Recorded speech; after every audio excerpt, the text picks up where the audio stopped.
स्वातंत्र्याचा, उत्सव मुक्ततेचा, त्यागाच्या आठवणीचा, अनेकांच्या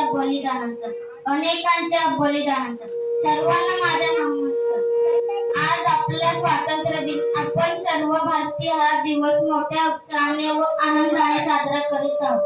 याच दिवशी म्हणजे 15 ऑगस्ट 1947 रोजी आपला भारत देश इंग्रजांच्या गुलामगिरीतून मुक्त झाला. आपल्या देशाला स्वातंत्र्य मिळवून देण्याकरिता अनेक स्वातंत्र्यवीरांनी आपल्याला प्राणाची आहुती दिली. त्यांच्या बलिदानाने आपल्याला हा सोन्याचा दिवस पाहायला मिळत आहे.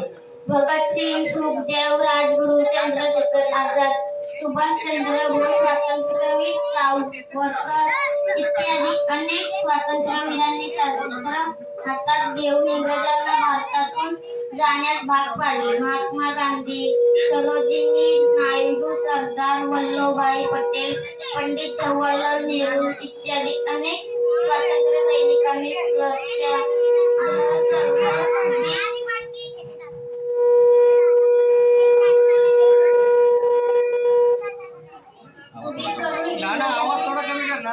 हाकलून लावले. महात्मा फुले आणि डॉक्टर बाबासाहेब आंबेडकर यांनी स्वातंत्र्य चळवळीच्या काळात सामाजिक चळवळ उभी करून स्वातंत्र्याला नवा अर्थ दिला. या स्वातंत्र्याला चिरायू ठेवण्याचा संकल्प करूया.